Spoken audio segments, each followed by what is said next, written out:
Pagi ini kita lanjut wasiat Nabi tentang sesuatu yang paling berharga. Menjaga sesuatu yang paling berharga. Bahasa Arabnya hafiz sebenarnya kan. Jaga.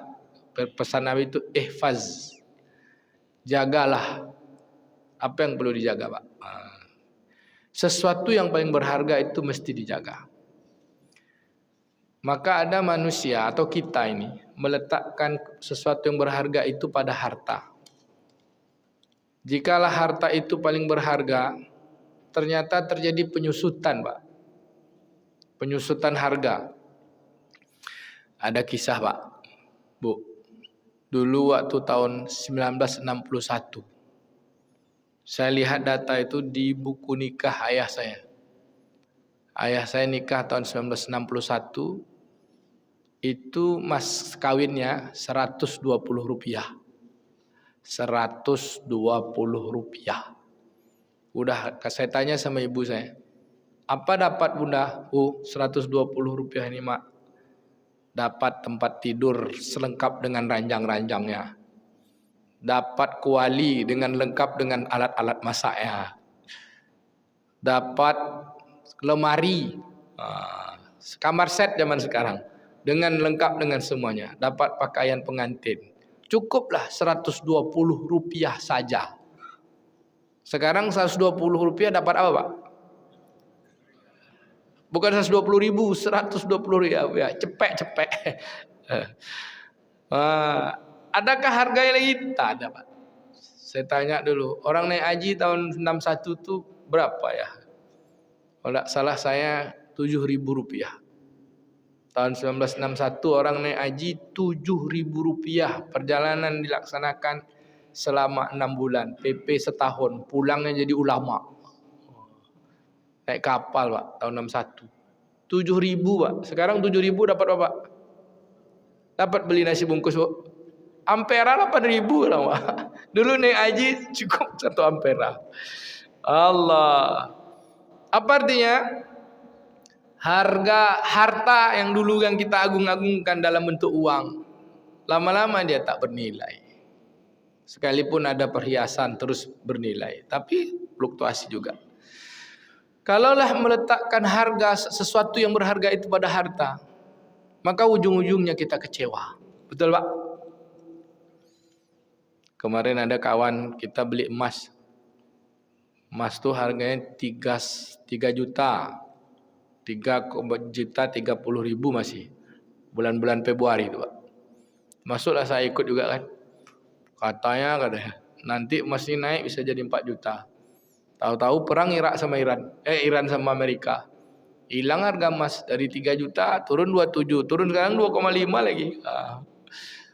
Belinya 100 juta, tentu hilangnya banyak, Pak. Dapat 32 gram. Sekarang 100 juta dapat 36-38 gram. Artinya harta selalu berubah-ubah harganya. Maka ada orang menjadikan harta sesuatu yang berharga, maka seseorang menganggap berharga itu, dia akan bertungkus lumus dengan semua yang disebutnya berharga. Jadi ginilah bahasa Imam Al-Ghazalinya itu. Sesuatu yang berharga, orang akan mengusahakannya dengan kesungguhan, kepayahan. Sekalipun apapun dia akan lakukan. Hingga dia berkorban. Kalau bahasa Bangkinangnya mujahadah, Pak. Dia akan sungguh-sungguh, mati-matian.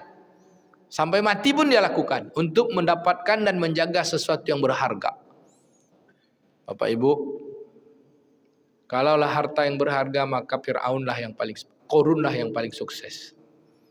Tapi ternyata harta tiada apa-apa. Ketika dia mati, sampai sekarang kita boleh mengucapkan sumpah serapah, cacian dan makian kepada Qarun. Tapi cacian makian yang mendatangkan pahala. Ucapannya laknatullah alaihi. Laknat Allah atasnya. Itu bahasanya mendoakan dia kehancuran sebenarnya. Kalau kita sebut cacian makian, tapi maki yang baik. Mendoakan kehancuran atasnya. Kenapa? Dia hanya meletakkan harga kepada harta. Tapi ada yang tak diikuti dengan harga-harga yang lain. Turun lagi Bapak Ibu. Jika harta tak berharga, berkurang harganya, adakah yang lebih berharga daripada harta? Ada Pak? Apa kira-kira Pak Tengku? Yang lebih berharga daripada harta? Ini sebelum masuk hadis Nabi tadi ini. Apa yang paling berharga menurut Allah dan Rasulnya? Kalaulah setelah punya harta, apakah ada yang berharga setelah harta? Ada. Sehat. Seseorang akan mengorbankan seluruh hartanya demi kesehatannya. Kata Allah yarham, kata guru kami Syekh Mukhlisun, dia katakan gini, semua kesenangan atau semua yang kita anggap berharga di luar badan kita, selain dalam badan kita, semua yang ada di luar badan, seberapapun harganya kita akan korbankan semuanya ketika sesuatu yang berharga di dalam badan kita atau di badan kita mengalami sakit misalnya. Karena badan ini yang paling utama adalah sehat. Bapak Ibu yang dimuliakan Allah, ada kisah di zaman Nabi Musa. Kisah ini walaupun katanya Israiliyat, tapi bagus diambil pelajaran. Ada seorang raja di negeri bagian. Dia ketika memimpin negerinya mengalami satu hari dalam keadaan sakit. Sakitnya itu tak bisa kentut. Kemarin kan dah pernah kita kaji itu kan. Raja tak bisa kentut. Lalu dipanggillah tabib. Setelah tabib datang, didiagnosa penyakitnya. Ternyata kata tabib, raja ini bisa sehat, bisa kentut lagi, dengan syarat dia berhenti jadi raja. Kira-kira Bapak Ibu, raja ini memilih kentut atau memilih tetap jadi raja? Pertanyaannya, mana lebih berharga kentut daripada raja, Pak? Maka kisahnya, dia berhenti jadi raja, dia serahkan kepada putra mahkota. Tapi bukan putra mahkota saksi di pengadilan, kan? Ini putra mahkota adalah anak keturunannya. Dia berhenti jadi raja. Begitulah harga sehat. Kentut yang selama ini tak pernah kita hargai. Bahkan orang kalau kentut depan kita, kita marahi. Al-kisah pula. Jika kita tamsilkan pada kehidupan kita, kita permisalkan. Tidak usahlah kentut. Kesehatan yang berkaitan dengan yang biasa-biasa saja, yang sepele. Contoh mata berkedip. Mata berkedip bahasa Indonesianya. Kalau bahasa Minangnya mata berkijok. Jadi ayahanda Samsus Darwis jago kijok-kijok mata tu, jangan kijok orang rumah orang, kijok orang rumah awak. Ustaz Nasrin Ijal tu. Mata berkijok. Ini kan akhlak dia, Pak. Mata berkedip. Jika tak bisa berkedip, tidak usah lama. Sejam jadilah, Pak. Dalam 1 jam mata kita tak bisa berkedip. Kira-kira Pak Ramli apa yang terjadi, Pak? Sejam. Atau kita sama-sama nahan, Bu. 15 menit. Tahan, jangan berkedip. Maka mata akan merah dan berair. Saya punya pelatih dulu. Pelatih olahraga saya. Ini mati rasa baal dia. Dia ada kayak kena palsi, cerebral palsi itu, Pak. Oh, sakit subhanallah katanya. Apa yang paling menderita, Bang? Ini tak ada rasa, mata tak bisa berkedip, air mata turun terus. Ini pakai, sebentar. Sakit. Akhirnya diterapilah di dokter. Dokter saraf, dikejutkan. Sekali terapi itu, Pak, bukan 100.000. 2 juta. 1 pekan 3 kali terapinya. Berarti 6 juta. Sebulan, Pak, 6 kali 4, 24 juta. Habis duit, Pak, demi mata berkijok. Setahun, kalau 2 tahun tak sembuh-sembuh, terapi terus. Setahun dah, sebulan 24 juta, anggaplah setahun tu 10 bulan aja. Kena 240 juta. 2 tahun, habis 500 juta. Hilang 1 Innova. Fortuner hilang tu, Pak, demi mata berkijok. Selama ini, adakah kita menyatakan itu sangat berharga? Apa yang berharga? Bukan kedipan matanya, tapi kesehatan yang diberikan oleh pencipta. Adakah yang lebih berharga daripada sehat? Ada. Orang akan rela mengorbankan sehatnya demi satu yang berharga setelah sehat. Sehat akan berlalu, Pak. Kata para ulama, yang lebih berharga daripada sehat adalah hidup. Orang rela mengorbankan hidup, mengorbankan sehat demi hidup. Banyak contohnya. Kata dokter, "Bapak, ini kaki bapak tidak bisa lagi diselamatkan. Kaki bapak mesti dipotong, diamputasi." Potong aja lah dok, yang penting saya hidup. Ini mata bapak ni kankernya sudah stadium 4 ya nak. Ada stadium 7 lah. Sudah tak bisa diselamatkan. Jika mata ini dibiarkan, dia akan menjalar kepada tempat-tempat yang lain. Apa solusinya dok? Mata dicungkil. Cungkil aja lah, yang penting bisa hidup. Dan saya punya teman kemarin. Kata dokter, adik angkat saya. Dia bilang, "Kakak gimana bang?" Istri saya baru selesai operasi sini, Pak. Ada daging tubuh, tapi ringan lah. Limpoma namanya kan. Lemak daging di daging. Terus dia bilang, ada cerita, nih dokternya bilang, "Bang, ada keluarga kita namanya ini," katanya. "Kemarin tuh dia di sini juga, tapi ganas bang. Akhirnya dibawa di Jakarta, dibersihkan, tak bisa diselamatkan, tangannya dipotong. Setelah dipotong, dia kemo terus. Tak tahu gimana, akhirnya dibawalah ke rumah sakit di Kuala Lumpur. Alhamdulillah sekarang udah bersih. Abang tuh," dia bilang, "Bang Wawan dah hebat, dah sehat sekarang, walaupun tak ada tangannya." Ibunda yang dimuliakan Allah, ayahanda yang dimuliakan Allah, begitulah harga hidup. Orang rela mengorbankan sehatnya tadi demi satu yang lebih berharga, yaitu kehidupan. Pertanyaannya, apakah kehidupan itu terus akan bertahan yang kita pertahankan, yang sangat berharga? Ternyata hidup pun berakhir, Pak. Kalau hanya berusaha terus mempertahankan yang paling berharga berupa kehidupan, dia mengalami kematian. Yang sudah berlalu dari semua yang menjaga hidupnya mati. Lalu apakah mati itu berharga? Ada tidak orang menghargai kematian, Pak? Bapak Ibu yang dimuliakan Allah, adakah yang lebih berharga daripada hidup? Adakah yang lebih berharga daripada mati? Ada, semua yang lebih berharga. Kata Nabi, yang paling berharga itu adalah iman. Lalu bagaimana kita mampu menjaga iman? Menjaga iman di saat ada harta. Menjaga iman bersama harta, menjaga iman di saat bersama sehat, menjaga iman bersama dalam hidup, menjaga iman ketika datangnya kematian. Lalu sukseslah kehidupan. Sekalipun hidup kita penuh penderitaan, apalagi dapat kenikmatan. Imanlah yang paling berharga.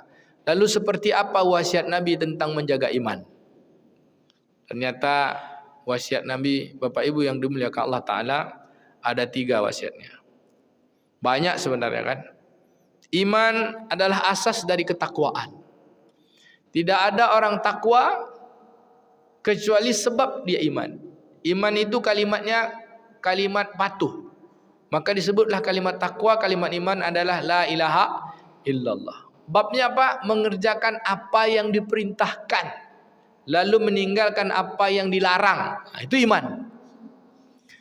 Lalu ada orang beriman, Pak, Bu, ngakunya beriman tapi tak mengerjakan apa yang diperintahkan. Itu apa namanya, Pak? Aku beriman tapi tak solat.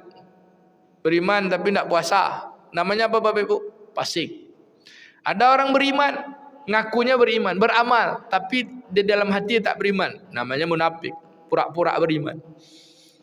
Yang menolak keimanan, menolak kepatuhan, menolak kepercayaan itu adalah kafir.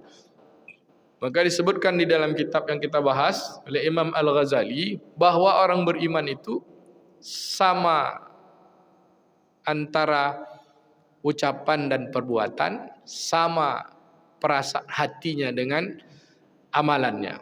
Jadi hati dan amal itu sama. Kita lihat pesan Nabi. Apa pesan pertama untuk menjaga iman itu? Banyak. Pertama dengan Anas bin Malik. Dengan dia anak Anas bin Malik ini masih kecil. Waktu Nabi pindah ke Madinah, hijrah ke Madinah, Anas bin Malik ini umur 10 tahun. Diantarkanlah oleh ibunya kepada Nabi SAW. Nama ibunya Ummu Sulaim itu kan. Dengan itu dia menjadi anak angkatnya Rasulullah SAW. Lalu Nabi berpesan sama dia, "Ya nak," kata Nabi, "Ya gulam, ihfazillah yahfazka. Nak, jagalah Allah, kamu pasti dijaga Allah. Maka apa yang paling berharga? Iman. Tapi iman perlu dijaga. Gimana menjaganya? Jaga Allah. Menjaga iman yang menjaga Allah. Kan Nabi tak katakan ihfazil iman. Enggak. Nabi katakan ihfazillah yahfazka. Jagalah Allah, maka Allah akan menjaga kamu.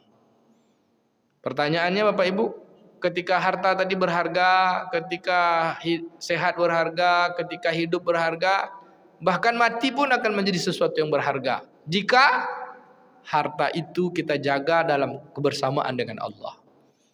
Jika sehat itu bersama dengan Allah, jika hidup itu bersama dengan Allah, maka itulah berharga.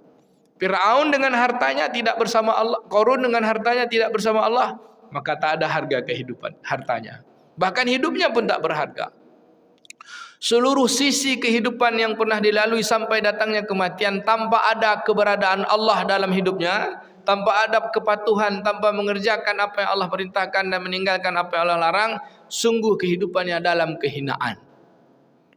Maka ada satu sifat Allah namanya Al-Muzzil. Al-Muzzil, maha menghinakan. Apa kehinaan di sini? Disebutkan oleh Syekh Qushairi, Imam Al-Qushairi dalam kitab makna atau hakikat Asmaul Husna. Allah maha menghinakan. Kehinaan di sini bukan kehinaan dunia, bukan kehinaan jabatan, tapi ketika dijauhkan dari Allah Ta'ala, dilemahkan dari ketaatan, lalu dia sibuk dengan syahwat nafsunya, sungguh dia Allah telah hinakan. Tapi ketika dia dimuliakan oleh Allah Ta'ala, diberikan kesempatan sekalipun hina menurut dunia dengan harta, dengan kesusahan dan kepayahan, tapi dekat dan bersama dengan Allah Ta'ala, maka itulah kemuliaan. Apa kata Nabi? Man yuridillahu bihi khairan yuwaffaqahu fid din. Siapa yang Allah inginkan dia menjadi orang baik, maka Allah faqihkan dia untuk patuh, taat kepada Allah Ta'ala, menjalankan agama. Maka apa yang paling berharga? Menjaga Allah. Apa itu menjaga Allah? Dalam makna umumnya adalah menjaga agama. Menjaga Allah yang menjaga agama. Karena Allah Subhanahu wa Ta'ala secara wujudnya kita tak bisa nampak, tapi secara sifatnya dia menciptakan segalanya dengan aturan. Dengan sifatnya itu Rabbul Alamin. Patuhlah dengan aturan, aturan itu adalah agama. Ketika kita menjaga agama, sekalipun kita tak ada, maka dunia ini tak akan kiamat, Pak. Orang yang menjaga agama itu disebut Bani Adam, manusia dengan kehidupan berperadaban. Kalau agama tak dijaga, kata ulama, bukan Bani Adam, namanya Bani An'am. Apa beda Bani Adam dengan Bani An'am, Pak? Yang satu anak keturunan Adam, yang satu anak keturunan, bahasa agak lunaknya hewan, bahasa kasarnya binatang. Gitu. Hidup tidak teratur. Cobalah Bapak Ibu lihat, ketika kita bersama dengan Allah, menjaga Allah yaitu dengan menjaga agama, semua hidup kita teratur. Mulai dari bangun tidur sampai semua aturan dan keteraturan itu menjadi menjadi jalan hidup bagi orang yang menjaga Allah dengan agamanya. Mulai dari lahir sampai mati, mulai dari bangun tidur sampai tidur lagi ya Pak, sampai matilah gitu. Semua sejak lahir adalah aturan dalam ajaran yang Allah Ta'ala ciptakan untuk kehidupan manusia ini agar teratur. Namanya jalan selamat, kita sebut Islam. Sejak lahir apa aturannya Pak? Jangankan sejak lahir, sebelum lahir pun dengan pernikahan. Setelah pernikahan diajarkan oleh dalam ajaran kita, ajaran Islam, bagaimana jadi ayah yang baik, bagaimana menjadi ibu yang baik. Belum lagi anak itu lahir sudah jadikan semua ajaran. Ketika lahir azankan. Ketika dah tumbuh kenalkan dia dengan Allah. Ketika dia sudah kenal dengan Allah Ta'ala, ajarkan dia berbakti pada orang tua. Ketika dia sudah bisa dengan ajaran itu seirama dengannya, wa'mur bis shalah, kenalkan Allah untuk melaksanakan, perintahkanlah solat. Jangan jadi orang sombong, bertanggungjawablah kemudian berdakwahlah. Semua teratur sampai mati. Kurikulum pendidikan dalam Islam. Buka surat Luqman ayat 10 sampai seterusnya. Surat Luqman, wasainal insan, kata Allah, kami wasiatkan kepada seorang anak, itu kan Pak, agar dia berbakti kepada kedua orang tuanya menyapihnya sampai 2 tahun. Kalau jumpa sama dua orang tuanya waktu tua, hendaklah dia pandai bersyukur, dan janganlah dia berkata kata kasar kepada kedua orang tuanya. Bukan, kenalkanlah Allah, la tusyrik billah wa bil walidaini ihsana, dan seterusnya. Coba lihat nanti Bapak Ibu, kurikulum pendidikan semua teratur. Makan ada enggak aturannya, Pak? Ada. Semua, mandi ada, apalagi yang lebih besar dari itu. Semua ada. Bersinnya ada aturannya. Agama yang mengatur bersin tak ada Pak selain Islam. Itulah maknanya menjaga Allah Subhanahu wa taala dengan patuh pada aturannya. Pasti selamat. Saat punya harta patuh, selamat enggak Bapak Ibu? Saat kita sehat, patuh, kita jaga Allah Ta'ala dalam sehat. Saat kita hidup, jaga Allah. Maka yang paling berharga adalah menjaga Allah. Sekalipun harta itu habis, Allahnya tetap ada. Sekalipun hidup sehat itu habis, sakit, Allahnya tetap ada. Dalam sakit kita jaga Allah. Dalam mati, bahkan kematian bersama menjaga Allah Ta'ala adalah kematian yang paling dirindukan. Pak, kenapa setiap sesuatu amalan, perbuatan atau kebersamaan kita dengan Allah, dia selesai kita dari perkara itu, kita ingin lagi merasakannya. Kenapa kira-kira Pak? Contoh, kalau para nabi, contoh seperti Nabi Ayub, dia sakit 18 tahun. Sakit 18 tahun, sudah itu sembuh dia Pak. Lalu ditanya, apa yang paling enak, paling nikmat dalam hidupmu? Waktu aku sakit, katanya. Ngapain nak? Setiap malam Allah dengar doaku. Cuman satu doa aja yang tidak dimintanya, yaitu doa sembuh. Setelah dia bilang sulit aku ya Allah, ini masyani duru ya Rabb wa anta khairur rahim wa anta arhamur rahimin, itu kan dia berkatakan. Lalu Allah sehatkan, hilang nikmatnya kan. Itu. Kenapa setiap malam Allah dengarkan doa-doaku? Sama seperti Nabi Yunus, mana paling nikmat dalam hidup? Ketika dicampakkan dalam lautan, karena bersama dengan Allah Ta'ala. Nabi Ibrahim, mana paling nikmat? Saat berada di dalam kobaran api selama 40 hari 40 malam, tak tersentuh api, jangankan kulitnya, ulunya pun tidak. Ya nar kunu bardan wa salaman. Ada Ibrahim, kata Allah kan di dalam Al-Quran. Allah Subhanahu wa taala berfirman tentang itu. Lalu Nabi Ibrahim katakan, tak ada yang paling nikmat kecuali saat itu. Dari semuanya kebersamaan dengan Allah, tapi ada pertolongan-pertolongan Allah Subhanahu wa taala dalam kehidupan yang kita rasakan. Baik Bapak Ibu yang dimuliakan Allah Ta'ala, maka semua nikmat itu, semua yang paling berharga, semua yang jika kita ingin semua itu berharga, jangan pernah lepaskan semua keadaan itu bersama dengan Allah. Mati pun jadi berharga Pak. Contoh mati, jadi mau cerita contoh mati. Tahun ini ada mati yang indah Pak. Jemaah haji, namanya Pak Dawanus. Kalau terima, jemaah Indonesia yang meninggal kedua kalau tidak salah saya. Orang Kampar. Kalau terlima BTH, pas khusus jemaah Kampar. Hari ketiga di Madinah, beliau dapat giliran masuk ke Raudhah. Pas sebelum asar. Masuk Raudhah, sampai di Raudhah tuh azan asar.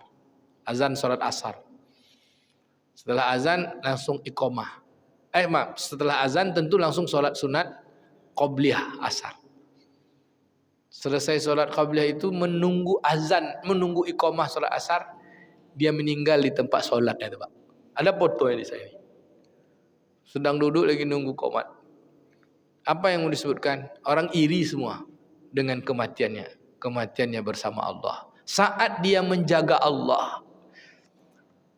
Jadi dari berapa juta jemaah haji? 2 juta ya? 2 juta jemaah haji tahun ini, yang meninggal saat beribadah dalam Raudhah cuma 1 orang.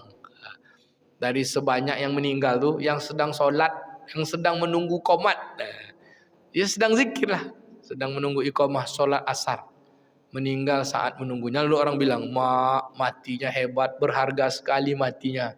Padahal mati juga, tapi ada kalimat berharga sekali matinya, mati yang paling tinggi nilainya. Apa Pak? Mati bukan permintaan tapi mati pilihan. Ini orang pilihan nih. Apa berharganya Pak? Mati saat menjaga Allah. Mati saat beribadah. Kalau Pak nak nengok ada foto sini. Foto dia terlentang di dalam raudhah tu, dikerumuni orang sudah buat sab. Dia meninggal di situ. Jadi istrinya dah dia di kamar jenazah, gelangnya dicabut kan, gelang hajinya. Dipakai oleh istrinya gelang kiri kanan tu. Sedih juga nengok ya kan. Pergi bersama tapi pulang tak lagi bersama. Yang satu datang kepada Allah Taala dalam kematian yang indah yang sangat berharga. Kenapa? Dia terus bersama dengan Tuhannya. Harta sudah habis, waktunya tak bisa lagi kita nikmati, sehat pun tak lagi, hidup pun dah tak ada, mati sebagai pintu terus untuk bersama dengan Allah. Apa yang paling berharga? Tentu balik, jagalah Allah dengan semua keadaan. Ketika punya harta dengan Allah, hebat. Ketika sakit dengan Allah, tetap hebat. Ketika hidup bersama Allah, tetap itulah paling berharga. Ketika mati bersama Allah, itulah yang paling berharga. Maka kata Nabi, jagalah Allah sekuat-kuatnya, karena Allah pasti akan jaga kamu. Pertanyaannya, gimana cara menjaga Allah? Nabi berwasiat lagi nih. Dalam hadis yang diriwayatkan dari Abu Zar, an Abi Zar Jundub bin Junadah wa Abi Abdurrahman Mu'az bin Jabbal radhiyallahu anhuma. Dari sahabat Nabi namanya Abu Zar Jundub bin Junadah dan Abu Abdurrahman. Abu Abdurrahman ini namanya Mu'az bin Jabbal. Jadi Abi Zar, ayahnya namanya Jundub bin Junadah. Mereka berdua meriwayatkan, semoga Allah merahmati mereka keduanya, meridhoi keduanya, radhiyallahu anhuma. Dari Rasulullah sallallahu alaihi wasallam, bahwa Rasulullah SAW bersabda, jika benar ingin menjaga Allah ada 3. 1, ittaqillahi haitsu makunta. Ini dia. Ittaqillahi haitsu makunta. Bertakwalah kepada Allah di mana saja, di seluruh keadaan. Di pasar takwa. Di mana lagi Pak? Di rumah takwa. Di lapangan badminton takwa. Di lapangan golf takwa. Saat sendiri takwa, saat beramai-ramai takwa. Saat apa lagi Bapak Ibu? Saat menikah takwa, pokok semualah. Saat beranak takwa. Dia ada saat menikah takwa, saat beralek tak takwa. Banyak tu Pak. Saat menikah takwa. Nikahnya pakai aturan. Pas giliran berlarek hilang aturan Allah. Allahnya hilang. Berjoget-joget sana sini. Pengantin tak solat. Panitia pengantin pun tak solat. Banyak udah menjerit-jerit kita dah bilang, solat. Katanya mau takwa. Pas pesta hilang takwanya. Untung tak mati pas pesta. Hilang Allah. Kalau hilang Allah, hilang patuh kepada Allah, hilang aturan Allahnya hilang. Ini kan kita milih-milih nih. Kalau ini ikut Allah, kalau ini enggak. Mana dalam makna kata al-muddil, Allah menghinakan. Ketika kita patuh kepada Allah dengan mengerjakan apa aturan yang Allah tetapkan, lalu kita lari dari aturan itu, sebenarnya kita sedang dihinakan. Jadi kalau kita balik ke bab pesta, banyak orang pesta yang hina. Maka guru kami sebut gini ya. Ini babnya bab fikih. Hukum menghadiri undangan. Undangan apapun lah, undangan pesta, undangan ini. Hukum menghadiri undangan itu wajib. Tapi jika undangan yang diundang itu ada maksiat di dalamnya, maka jatuhlah hukum itu makruh. Banyak nak menghadiri pesta sekarang di makruh Pak. Banyak nak Pak? Banyak Pak. Dia gugur bukan karena undangannya, tapi karena acaranya. Santai aja pakai biduan, baju tak lengkap bahan namanya. Kalau kata keluarga saya, baju koyak. Sini koyak. Baju celana pun koyak, roknya koyak. Yang kayak gini nih, kita mau datang kan memenuhi undangannya, tapi disuguhkannya kita dosa. Pertama dosa mata dulu. Yang paling mantap tuh pengantinnya pula tak solat. Ya Allah. Jadi kita seolah-olah menjaga Allah tu saat-saat aja. Padahal menjaga Allah tu kata Nabi, ittaqillaha haitsu ma kunta, jagalah Allah semua keadaan, di mana saja. Dalam senang, dalam punya harta, dalam sakit, dalam sehat, itulah yang telah yang dijalani oleh kehidupan orang-orang soleh sebelum kita. Artinya bagaimana caranya untuk menjaga Allah dalam semua keadaan? Ikutilah apa yang telah ditempuh oleh para nabi, rasul dan orang-orang pilihan. Yang kita minta setiap saat tu, ihdinas siratal mustaqim. Tunjukkan kami jalan yang lurus. Kata Imam Ibnu Katsir, jalan yang lurus tu apa? Jalan yang lurus tu jalan yang diberi Allah nikmat pada mereka. Apa dia jalannya? Jalan Sudirman, jalan Nangka? Jalan lurus tu ya Islam, agama. Kan diambil dari kata istiqamah, qaiman. Agama, ya Allah tunjukkan kami agama. Sekarang udah Allah kasih agama. Sudah Allah kasih agama, niha. Nah, kawin dengan agama, nikah dengan agama, baralek dengan agama, beranak dengan agama, cari piti dengan agama, keluaran piti dari agama, memproduksi dengan agama, distribusi harta dengan agama, all activities in agama. Sudah Allah kasih, tak dipakai. Bodoh tak Pak? Ketika dapat masalah baru datang, ya Allah, aku kasih dah untuk selesai seluruh aturan hidup. Ngapa kau baru datang sekarang? Bapak Ibu, pas bab politik stres kata kan, politik. Apa gitu? Pemimpin tak amanah. Ya kan? Ya, pemimpin tak amanah. Ya sudah dikasih cara agama untuk memilih pemimpin, tak dipakai. Ya. Gimana cara agama memilih pemimpin? Cari orang yang takut kepada Allah dan sayang kepada kita. Ini yang dicarinya bukan yang takut pada Allah, yang cari banyak pitinya. Habislah Pak. Ya kan? Baik Bapak Ibu yang dimuliakan. Semua kalau dengan agama pasti teratur. Pertanyaannya, lalu bagaimana cara menjaga agama? Ya jaga Islam. Pakai pakaiannya, insya Allah kita akan mati sebagai muslim. Dan berharganya kehidupan bagi seorang beriman adalah mati dalam keadaan muslim. Ya ayyuhallazina amanu taqullah, kan? Hai orang beriman, bertakwalah kepada Allah haqqa tuqatih, dengan sebenar takwa, wala tamutunna illa wa antum muslimun. Jangan mati kita ni semua kecuali dalam keadaan Islam atau Muslim, Pak? Keadaan Islam atau Muslim? Muslim. Apa beda Islam sama Muslim? Kata ulama, Islam itu perangkatnya. Bahasanya ini, Islam itu pakaiannya yang mesti kita pakai. Maka ketika kita makainya, kita sarungkan dalam hidup kita, kita jadi Muslim. Ada enggak orang Islam yang tak Muslim? Itulah tadi, fasik, munafik. Nampaknya Islam, tapi enggak dipakai.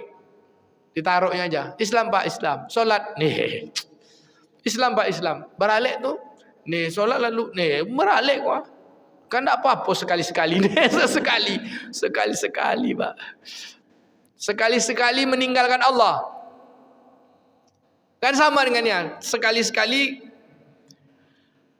Allah Ta'ala itu wujudnya dengan aturan agama ini. Wujudnya kebersamaan kita dengan Allah ketika kita patuh, teratur. Lalu kita bilang sekali-sekali tidak patuh kan tidak apa-apa. Bapak kalau punya harta lalu hilang sekali-sekali mau Pak?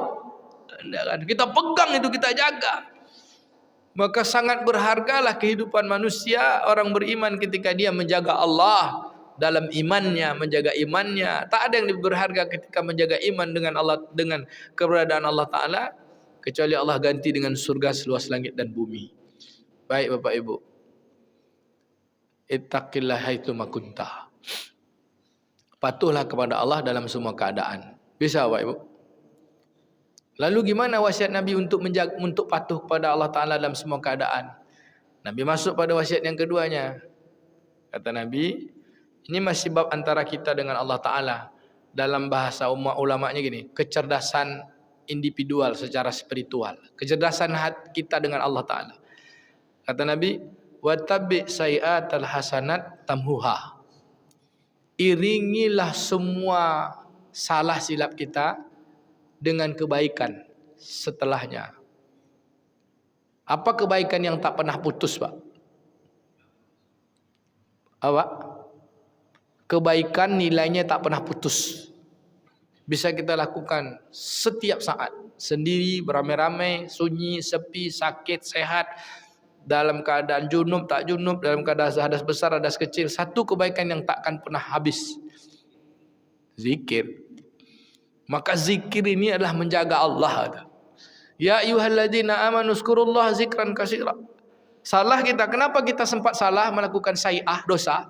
Karena saat itu kita lupa berzikir. Contoh Pak, orang bohong. Ngapa bisa bohong Pak? Lupa kalau Allah mendengar. Betul Bu? Kenapa orang pas pesta tadi sempat dia beralik bersanding tu tak solat? Lupa dia patuh kepada Allah, saat itu ada aturan. Lupa dengan aturan Allah. Yang didahulukannya apa? Syahwat nafsunya. Kadang-kadang sedih juga kita. Kalimatnya gini ya, nanti ajalah sekali-sekali cuma. Gitu. Nah, tidak usah kita baca banyak-banyak, nanti sakit hati orangnya Pak. Ketika kita lupa, ketika kita berdosa, sayiat, melakukan sayiat, dosa namanya. Saat itu kan kita lupa itu. Lupa Allah melihat, lupa Allah mendengar, lupa Allah memperhatikan. Padahal dia Sami'ul Basir, maha mendengar lagi memperhatikan. Innallaha khabirum bima ta'malun. Allah maha melihat, maha mengetahui apa yang kita kerjakan. Maka saat kita mengerjakan sesuatu lalu kita tak patuh dengan aturannya, saat itu kita lupa Allah. Iringilah keburukan dengan kebaikan. Zikir. Kata Nabi, subhanallah wa bihamdihi khairum minad dunya wa ma fiha. Ucapan subhanallah wa bihamdihi lebih baik pada dunia dan seisinya. Dalam riwayat yang lain lagi, raka'ataini fajri khairum minad dunya wa ma fiha. 2 rakaat salat fajar lebih baik daripada dunia dan seisinya. Subhanallah walhamdulillah wa la ilaha illallah Allahu akbar. Akan Allah tanamkan satu pohon di dalam surga. Dan itu lebih baik daripada dunia dan seisinya. Kenapa Pak? Zikir itu baik daripada dunia dan seisinya. Yang menjaga kebaikan-kebaikan kita tak pernah luntur, al-baqiyatus shalah. Kenapa? Karena zikir yang kita ucapkan dia kekal menjadi catatan amal. Sedangkan dunia dia fana dan sirna. Kecuali kita menjadikannya ladang amal. Dunianya hancur, tapi amal perbuatan kita tercatat. Yang tercatat itulah, sehingga kata ulama, kita sekarang ini sedang mengumpulkan catatan. Catatan-catatan kehidupan. Catatan itu masuk ke dalam rekening. Apakah rekeningnya saldonya cukup atau catatannya malah menggerus saldo yang membuat kita rugi. Bapak Ibu, maka yang terus akan menambah adalah zikir kepada Allah. Lalu dengan zikirnya apa? Solat, puasa. Solat dan puasa itu adalah murni hubungan seorang hamba kepada Tuhannya. Tinggal nilai-nilainya nanti hubungannya kepada manusia. Zikir, solat. Aqimis solat li zikri. Tapi solat bersesuaian dengan waktu.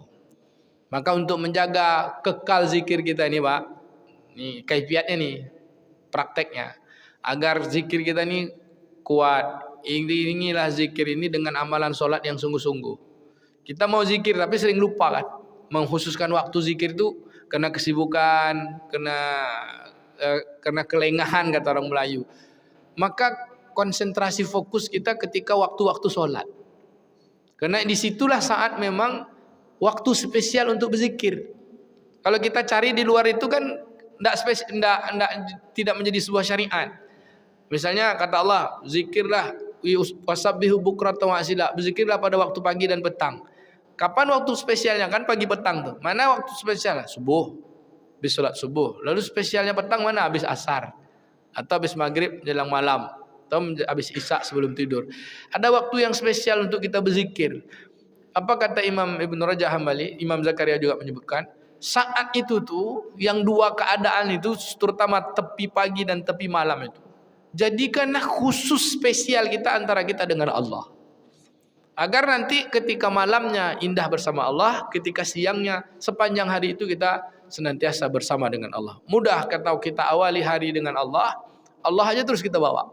Tapi kalau kita awali hari dengan masalah aja tuh sampai petang. Nah, baik Bapak Ibu, di antara waktu sholat kita spesial lah. Kalau udah sholat, sholatlah sungguh-sungguh. Solatlah solat subuh sungguh-sungguh. Solatlah solat duha sungguh-sungguh. Solat zuhur sungguh-sungguh. Solatlah solat asar sungguh-sungguh. Solatlah solat maghrib sungguh-sungguh. Sungguh-sungguh maknanya quality time-nya. Tahu Pak quality time? Kualitas waktu dan amalan yang kita lakukan tu tidak asal-asalan. Ini saat aku untuk bertemu dengan Allah ini. Sehingga ketika kita keluar dari solat kita, kena ada kerjaan lagi yang kita kerjakan dengan urusan-urusan kehidupan kita untuk memenuhi kebutuhan zahir kita, batin kita terus terpaut, ruhani kita terus terpaut, akhirnya rindu untuk balik lagi. Contoh perjalanan yang kita hadir dengan hati haji misalnya. Capek, susah, payah, tapi ditanya, mau Pak begini haji lagi? Mau. Mau aja, mau banget. Oh banget kan gitu Pak. Puasa gitu juga. Puasa tuh capek, tak makan, haus. Ditanya, mau puasa lagi Pak? Mau kan gitu. Mau ketemu Ramadan? Mau. Kalau berpisah Ramadan apa? Sedih. Kenapa? Di saat itu kita quality time-nya itu ada nilai yang kita harapkan kebersamaan dengan Allah Subhanahu wa ta'ala. Maka kalau babnya zikir tadi, solatnya subuh, duha, zuhur, ba'da zuhur, asar, qabli asar, maghrib, ba'da maghrib, isya, ba'da isya. Lalu malam ambillah sebagian. Tak dapat semua kata Nabi sebagian. Tak dapat sebagian, sikit aja. Itu untuk menghadirkan ketenangan jiwa kita kebersamaan dengan Allah. Jika Allah beri kita nikmat yang banyak dengan harta, pangkat, jabatan, kita akan menjadi orang bersyukur. Mudah menggunakannya untuk teratur kepada Allah. Jika Allah uji kita dengan kesulitan, kepayahan, kita pun tenang aja. Sehingga kita mudah mengamalkannya untuk menjadi orang bersabar. Apa kata kalam hikmah? Sungguh manusia yang paling tenang hatinya ketika diberi nikmat yang banyak. Manusia paling tenang hatinya adalah orang yang pandai bersyukur. Karena dalam nikmatnya dia bersama Allah. Sungguh yang paling ringan bebannya. Paling ringan. Boleh disebut tak ada beban. Orang yang paling ringan beban hidupnya, luas hatinya, adalah orang yang bersabar dalam kesulitan dan ujian. Bapak Ibu mau syukur atau mau sabar? Dua-duanya. Karena ujian itu pasti ada. Hidup kita ini kan dua aja. Kadang sedih, kadang bahagia. Kadang gembira, kadang berduka. Dua itu. Saat gembira kita bersyukur, saat bersedih dalam kesulitan kepayahan kita bersabar. Maka ketika kita bersyukur, lapang. Nikmat hidup. Tapi ketika dalam keadaan sulit, ujian, sikit bebannya. Bahkan tak berbeban. Nah, kalam hikmahnya indah tuh Pak. Tenang hati orang yang bersyukur, lapang hati. Tenang hatinya orang bersyukur, tapi lapang hati orang bersabar. Apa bedanya tenang dan lapang, Pak? Sungguhnya orang yang paling tenang hatinya adalah orang bersyukur. Dan sesungguhnya orang yang paling lapang hatinya adalah orang bersabar. Pertanyaannya kan, apa beda tenang dengan lapang? Sama aja Pak. Sama aja. Ya tenang tuh santai aja kan. Kalau lapang tuh ya enggak jadi masalah, dia kan biasa aja lah, lapang. Ini gara-gara kadang-kadang cuman batuk aja kalau hati sempit. Nah, hati sempit, orang batuk tersinggung. Kan begitu. Pokoknya ada aja masalah. Ini kan tak lapang namanya. Bapak Ibu mau sabar atau mau syukur ya? Dua-duanya. Bapak Ibu yang dimuliakan Allah Subhanahu wa taala. Maka ini kata Nabi kan, iringilah kebaikan dengan keburukan dengan kebaikan. Kebaikan yang paling kuat adalah senantiasa untuk berzikir, hadirkan Allah dalam seluruh urusan. Maka jaga quality time dalam solat-solat kita. Kalau udah solat ya solat sungguh-sungguh lah. Dia dah kasih waktu solat, tapi solatnya main-main. Menghadirkan diri kita bahwa kita sedang bersama Allah dalam solat tuh. Kan enak Pak. Bisa nak Bu? Payah memang Pak, karena harganya mahal. Syaitan iblis tak suka. Kalau solat yang kualitas itu, selesai semua urusan. Inna salata tanha 'anil fahsya'i wal munkar wasta'inu bis sabri was shalah wa innallaha ma'as sabirin. Solat sabar solat.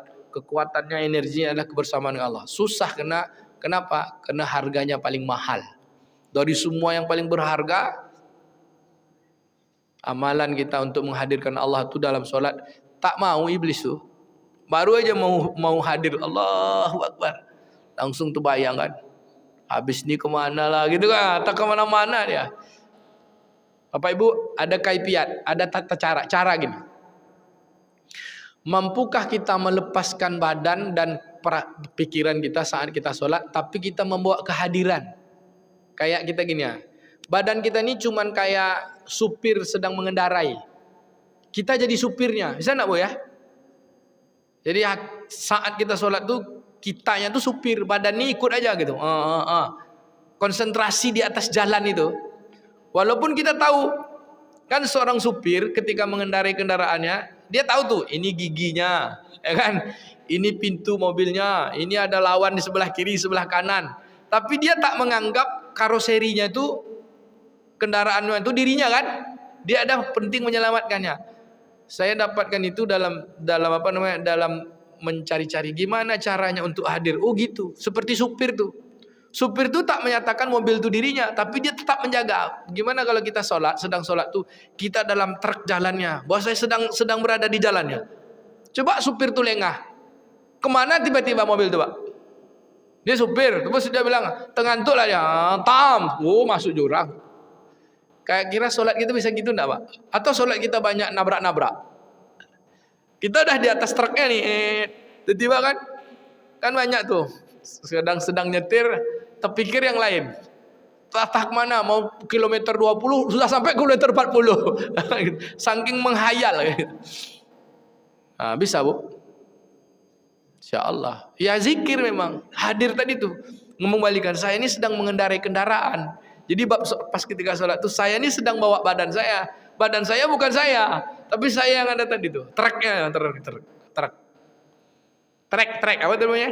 Kalau orang Arab bilang tarik. Jalan itu. Gitu kan, Bu. Ini lampu merah. Ini kan Allahu Akbar. Ini sedang starter nih. Sedang bawa nih. Bismillahirrahmanirrahim. Alhamdulillahirabbil alamin. Ini sedang rukuk nih, apalah namanya Pak? Ini di kilometer ini nih. Ini sedang belok nih, ini sedang sampai Assalamualaikum. Oh, dah finish sampai. Lalu kita bilang Alhamdulillah gitu. Bisa gitu, Bu? Nanti kita tes sholat isyraq kita ya. Menjaga quality time. Tapi tak dapat ini di buku-buku Pak. Cuma ini cara kaifiatnya gimana supaya kita dapat nikmat berzikir itu. Sama coba kita bilang. Subhanallah. Coba Pak. Subhanallah. Untuk hadir yang mengucap itu bukan badan, tapi hati. Kita. Maha hebat Engkau ya Allah. Artinya kita sedang berkomunikasi. Seperti kita duduk ini ya. Kan kita tak konsentrasi lagi dengan badan, tapi kita konsentrasi dengan suara, kita konsentrasi mendengar. Itulah dia, saat kita sholat, kita tak konsentrasi lagi dengan keberadaan badan, dengan yang lain, kecuali ucapan nanti. Subhanallah, ya Allah maha hebat Engkau ya Allah. Asyhadu an la ilaha illallah, aku bersaksi Engkau lah yang kusembah. Nabi Muhammad Assalamualaikum ya Rasulullah. Ya Rasul, Engkau dengar apa yang kusalamkan ini. Lalu kita katakan, apa kata kita katakan? At-tahiyat itu kan, tahiyat Engkaulah yang segala puji penghormatan untukmu. Lalu kita katakan Allahumma shalli ala Muhammad. Ya Allah, kan sedang ngomong kita nih. Ya Allah, kemuliaan atas Nabi Muhammad, pujian salawat pada Nabi Muhammad keluarganya, seperti Engkau memuliakan memuji Nabi Ibrahim beserta keluarganya. Lalu kita katakan kan ujungnya, di bumi alam semesta ini fil alamina innaka hamidum majid. Sesungguhnya Engkau sajalah segala puji, memiliki puji-pujian termulia itu. Lalu kita minta, apa kita minta? Ya Allah, jadikan hidupku nih, aku berlindung dari hidup, dari fitnah. Allahumma inni a'udzubika min adabil kubur. Ya Allah, aku berlindung dari azab kubur. Wa min fitnatil mahya wal mamat, dan fitnah kehidupan dan kematian. Min masihid dajjal, dari dajjal. Allahumma inni a'udzubika misalnya, dan doa Allahumma inni ala dzikrika. Ya Allah, tolong aku untuk senantiasa ingat kamu. Kan itu tuh. Ingat kamu ya Allah. Wa syukrika, bersyukur kepadamu. Wa husni ibadatik, indah aku beramal kepadamu, beribadah padamu. Assalamualaikum. Awak izin dulu ya Allah, kena perintahmu yang lain ada lagi. Cari makan. Kan gitu Pak, selesai sholat. Bisa gitu Pak. InsyaAllah ya Pak, kita coba ya gitu. Nah, ini bab yang kedua tadi. Apa namanya, wasiat yang kedua? Iringi satu keburukan, kita lupa dengan kebaikan. Terakhir, baru dengan manusia, sesama manusia.